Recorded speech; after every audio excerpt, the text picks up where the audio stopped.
masalah negara kita haru biru tanpa hala tuju. Kita perlukan pimpinan yang kuat, yang jelas nak buat apa untuk selamatkan negara. Kita perlu kepimpinan yang padu dengan sokongan yang kuat untuk pulihkan negara kita yang telah terjerumus. Sekarang kalau tengok competitiveness kita, kita dah sama dengan Myanmar. Kita dah kalah. Kita dah kalah dengan Philippines. Kita dah kalah dengan Cambodia. Jangan cerita Singapura, dengan Vietnam pun dah tinggal jauh. Kalau kita tak buat apa-apa, di saat pemimpin yang tak tahu nak pulihkan ini semua, ambil jalan shortcut, makin lama kita ke belakang, ke belakang, ke belakang. Dan inilah sayang sedihnya. Nak sambut merdeka ni, negara yang cukup hebat ke depan dulu, sekarang makin lama ke belakang, kerana kedudukan pimpinan yang tak tahu hala tuju yang benar. InsyaAllah, kalau Pakatan Harapan bagi peluang, kali ini kita tak ada Perdana Menteri sementara. Perdana Menteri kita insya-Allah satu penggal, Datuk Seri Anwar Ibrahim, yang akan memimpin dan membawa kita ke depan. Sebelum ini kita ada bagi ruang dengan nilai kompromi, persepakatan, namun ia tidak menjadi. Kita lupakanlah benda yang lepas, kita nak move on ke depan. Kali ini jelas, Datuk Seri Anwar Ibrahim, pengerusi Pakatan Harapan, dialah calon kita, calon Perdana Menteri dalam pilihan raya ke-15 nanti bagi Pakatan Harapan. Jadi saya minta sokongan semua dengan contoh Negeri Selangor, dengan apa kita buat di Negeri Selangor, buktinya insya-Allah kita bukan saja capable, kita boleh dan kita pasti yakin boleh lakukan dengan kemufakatan dan kehidupan rakyat bersama. Terima kasih. Salam Selangor penyayang. Assalamualaikum warahmatullahi wabarakatuh. Warahmatullahi wabarakatuh. Terima kasih kita ucapkan kepada Yang Amat Berhormat Datuk Seri Amiruddin Syari, Datuk Menteri Besar Selangor. Sekali lagi tuan-tuan, kita berikan tepukan yang gemuruh. Jadi alhamdulillah malam ini kita telah pun mendengar ya pembicara kita dari anak muda kepada wanita. Okey, dan kita ada pimpinan-pimpinan utama, dan kini tibalah masanya tuan-tuan, di saat elit bangsawan di atas sana tidak pedulikan pun tentang kita. Bila harga barang naik, mereka kata kita jangan beli barang itu. Jadi kalau semua barang makanan naik, kita nak makan apa tuan-tuan? Rakyat nak makan apa tuan-tuan kalau barang naik? Rakyat nak makan rumput. Adakah kita semua ini hamba tuan-tuan? Adakah kita semua ini bangsat sehingga boleh dipijak oleh penguasa? Tuan-tuan, inilah dia. Inilah saatnya untuk kita bangkit, untuk kita pertahankan kembali maruah rakyat.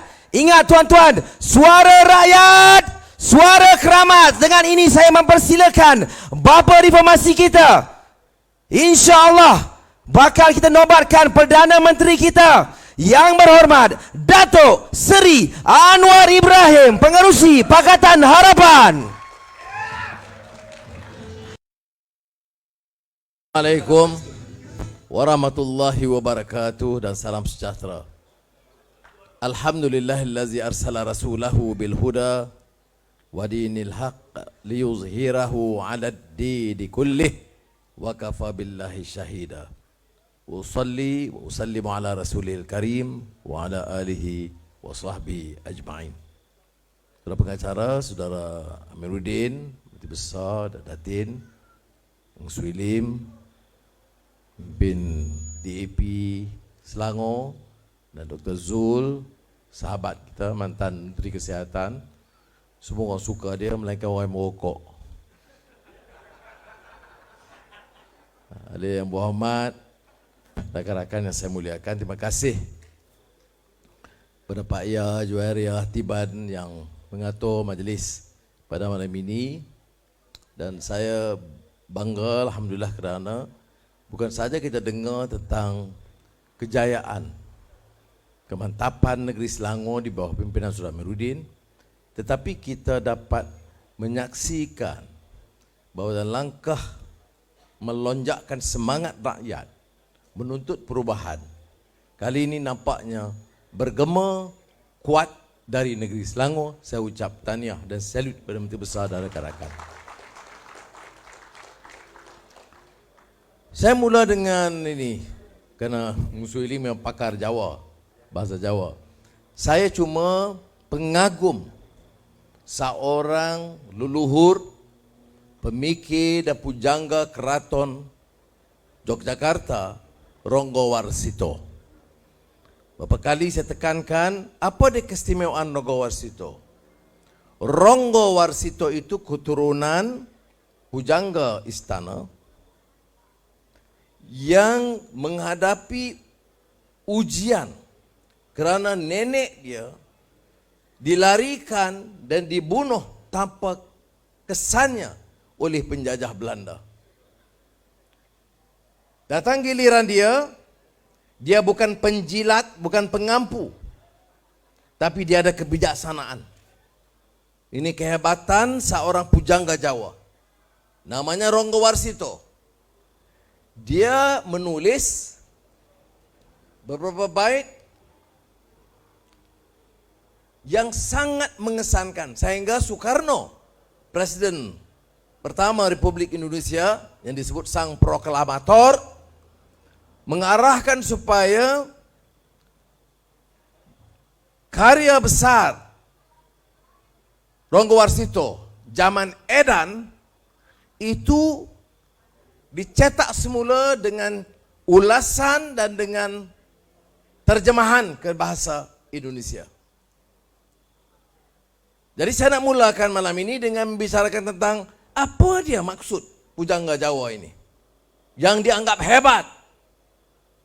Dia menulis tentang bagaimana kita hadapi zaman edan. Amenangi zaman edan. Betul ya? Betul tak betul? Jangan tanya Adam, dia. Ya.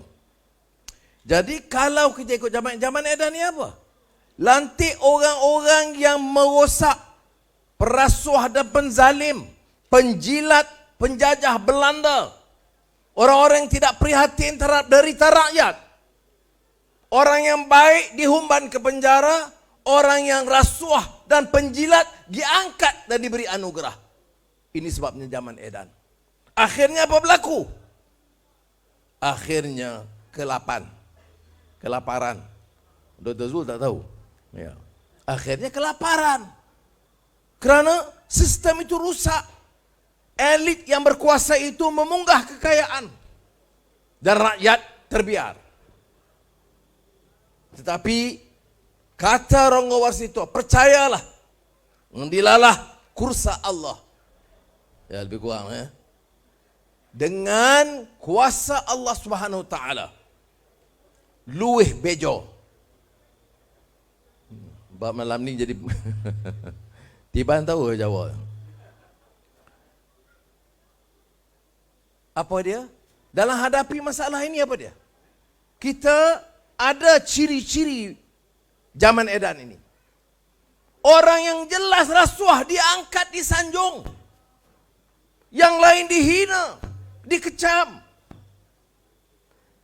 Tidak dibenarkan bicara isu-isu yang menyentuh kepentingan rakyat, tetapi isu kaum, kebencian kaum, perseteruan agama. Ini yang menjadi naratif sekarang ini. Itu ciri-ciri edan. Kerana masalah rakyat diabaikan. Yang ada kelaparan, kelapan. Jadi dalam hal ini kita runsing. Kacau bilau pemikiran kita. Galau, katanya kegalauan pemikiran. Kegalauan pemikiran ini kadang-kadang orang entah kemana, nak bawa kemana kita ini. Tanjung Karang, Kuala Selangor, nak kemana kita ini? Jawab dia, menghadapi zaman edan, eling lan waspada. Beringat dan waspada. Beringat bagaimana? Tahu yang hak dan yang batil. Tahu yang adil dan yang zalim. Tahu apa arti kuasa untuk memperkayakan golongan atasan atau kuasa untuk membela nasib rakyat. Maka harus iling lan waspada. Pak Ya, mana Pak Ya? Ya. Tolong bawa cetak zaman edan ini dan pastikan semua yang faham bahasa Jawa dan yang tidak terjemah dalam bahasa Melayu supaya faham apa dia pesan besar, pujangga besar Jawa Ronggo Warsito. Boleh saya bagi tempoh seminggu. Kalau tidak, Menteri Besar kami tindakan. Kena orang politik, ya jangan bimbang untuk saja. Dia ya. Saya berbalik, dia berlupa. Baik, kita bagi seminggu insya-Allah. Baik.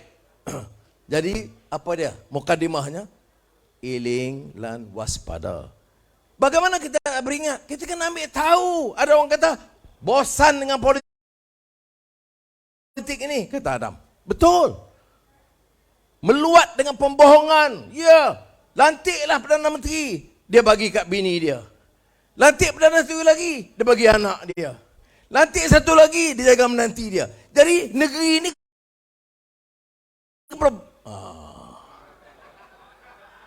ya. Jadi negara ini dijadi alat sepak terajang untuk memperkayakan pemimpin-pemimpin dalam keadaan orang susah. Sebab itu saya beritahu Saudara Amir, Perdana Menteri panggil saya, dia kata ketua pembangkang, penyokongnya banyak juga. Jadi kita angkat kedudukan ketua pembangkang itu bertaraf menteri. Saya pun seronok lah. Baik. Kemudian bagi pejabat di parlimen, dia tak apa dah, pejabat dah ada. Bagi gaji dan allowance. Kereta 2. Allowance campur-campur RM50,000 sebulan. Termasuk allowance baju sejuk, musim sejuk. RM4,000. Ini kerja edan ini. Orang tengah susah, kamu dah kena layan pemimpin. Sebab itu saya beritahu kat Ismail, Perdana Menteri, terima kasih. Saya terpaksa tolak tawaran itu. Dah balik rumah bagi tahu lah Azizah. Zah, tadi abang jumpa Mak ada apa? Dia bagi allowance RM50,000 sebulan. Jadi Azizah tanya, saya kata tak boleh. Kalau saya terima, nak datang Tanjung Karang nak cakap soal Ronggo Warsito, kemudian orang kata, Wak bilang, Anwar, kamu bilang waras, kamu pun edan juga. Jadi mengingatkan itu, mengingatkan elan lan waspada, saya tolak. Tahu Azizah jawab apa? Susah cari bini macam ni. Dia tak kata, berlian dari Itali mana? Tak. Azizah beritahu saya, Alhamdulillah, itu keputusan yang sangat baik. Ini macam isteri yang terbesar ya, sederhana. Itu yang penting. Ini mentang-mentang ini terus berubah. Ini peringatannya. So, saudara, sebab itu saya tegaskan apa yang disebut oleh Dr. Zul, Eng Suilim tadi, Adam sebagai tokoh muda. Apa pesan mereka? Mesti bawa semangat perubahan islah mastata'. Mesti bawa semangat perubahan ini. Tapi kita kena mulakan, kalau tidak dikutuk oleh Allah SWT.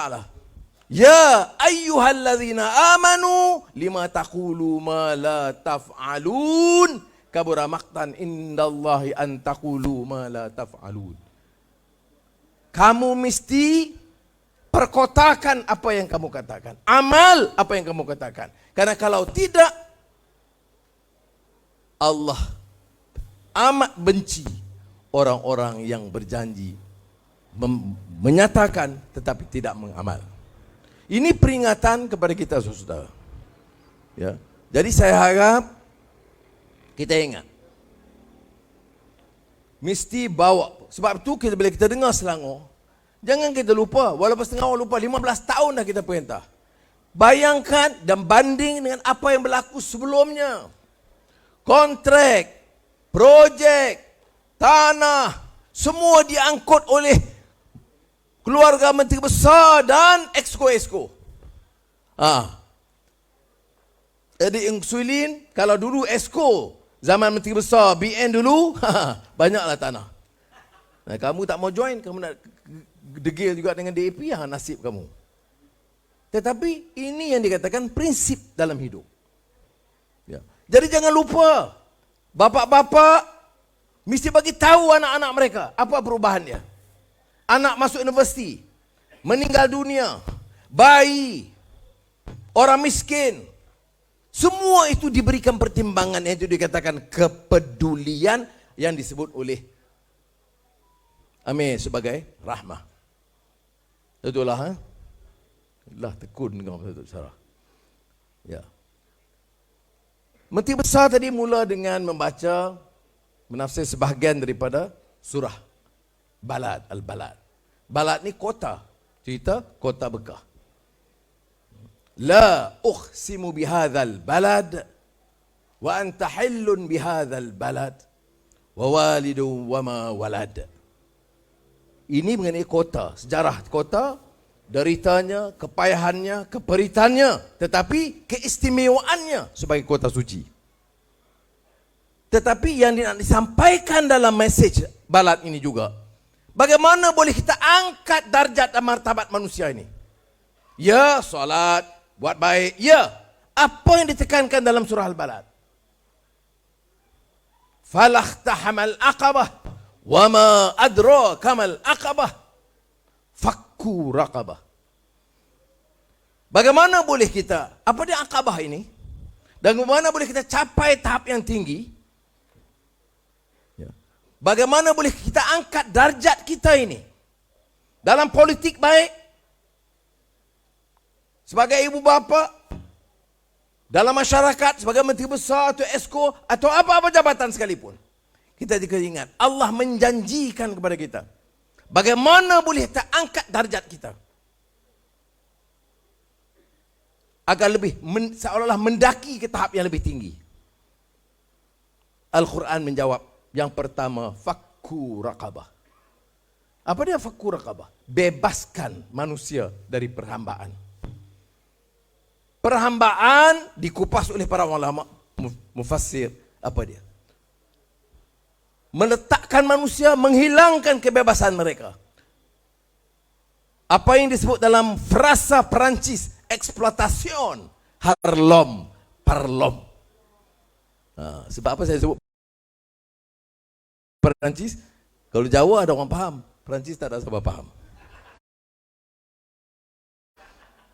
Maknanya penindasan oleh manusia atasan elit politik golongan feudal dulunya ke atas manusia lainnya.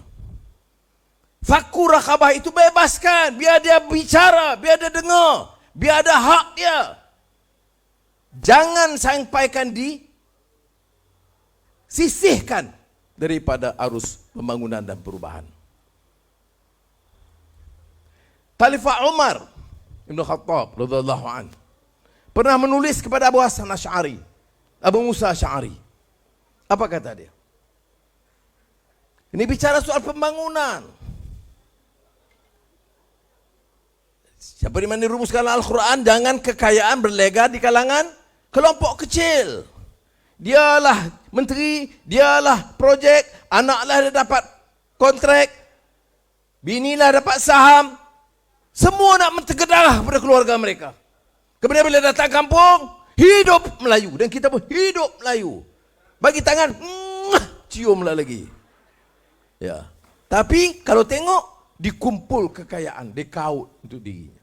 Sebab itu, dalam politik ini, apa dia?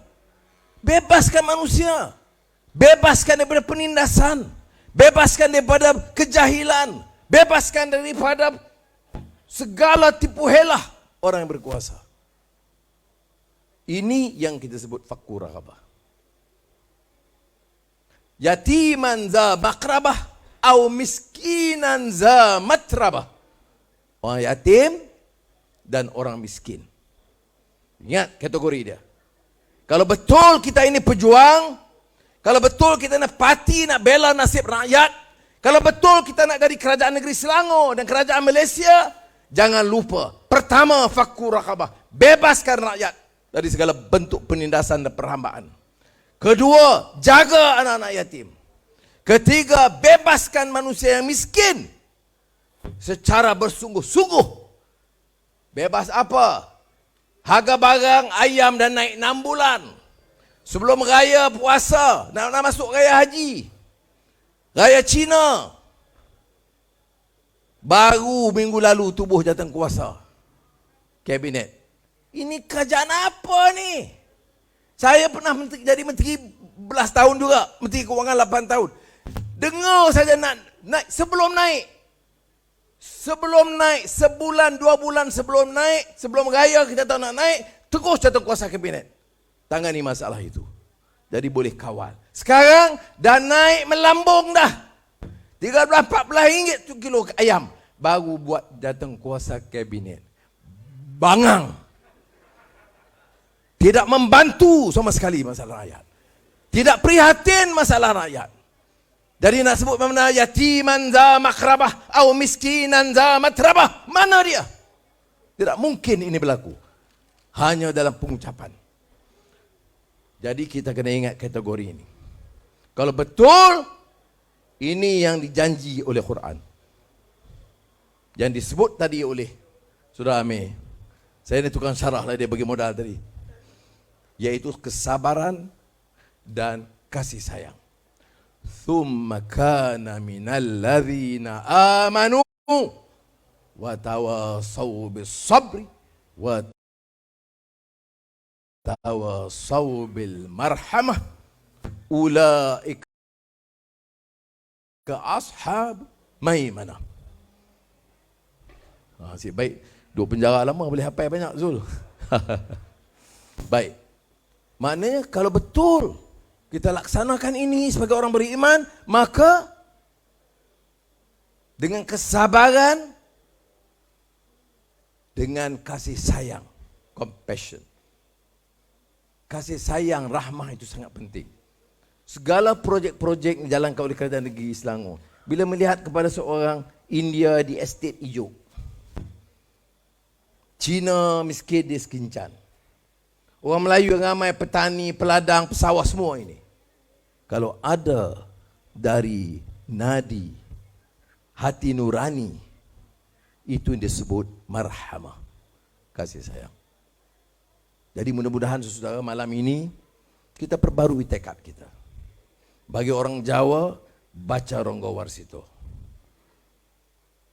Kalau kurang faham, minta Ong Suli bagi sarah dia. Okey. Pasal dia pun belum baca lagi Ronggo Warsito, saya minta dia baca teliti. Dia memang bahasa Jawa Keraton, jadi tinggi. Jadi kena ada terjemahan dan tafsirnya dan takwilnya, barulah lengkap. Kemudian yang kedua, baca semula tafsir surah Balad. Bagaimana kita boleh angkat darjat, harakat, martabat manusia. Kalau kita dalam parti, kalau kita fikir kita akan hanya sokong kerana kita jadi ketua kampung atau ahli majlis, darjat itu masih di lembah bawah. Kalau kita berjuang dengan nawaitu untuk bawa yang ma'ruf dan kebaikan dan kerana marhamah, insya-Allah darjat kita itu dijanjikan. Ya. Yang disebut Aqabah tadi, kenaikan mendaki satu bukit yang tinggi. Jadi sekali lagi saya nak ucap penghargaan kepada saudara. Bisa bangun daripada kealpaan kita. Jangan biarkan perasuah menentukan masa depan kita. Jangan berikan peluang kepada perompak untuk menjaga negeri ini. Kuasa rakyat yang menentukan dengan izin Allah SWT. Saya yakin Selangor kita dapat bertahan dengan bergaya, insya-Allah.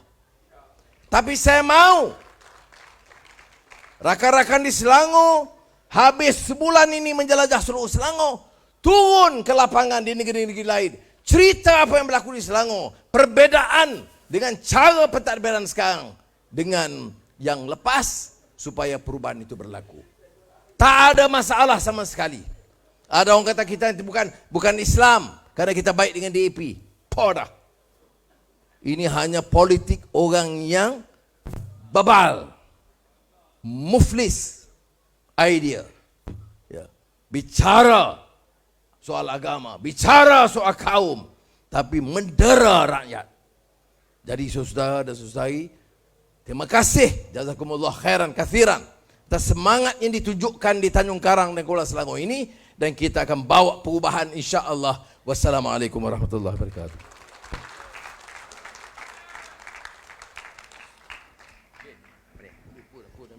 Waalaikumsalam warahmatullahi wabarakatuh. Jadi tuan-tuan, kita akan bergambar terlebih dahulu Datuk Seri. Jadi yang di belakang sana boleh kita rapat.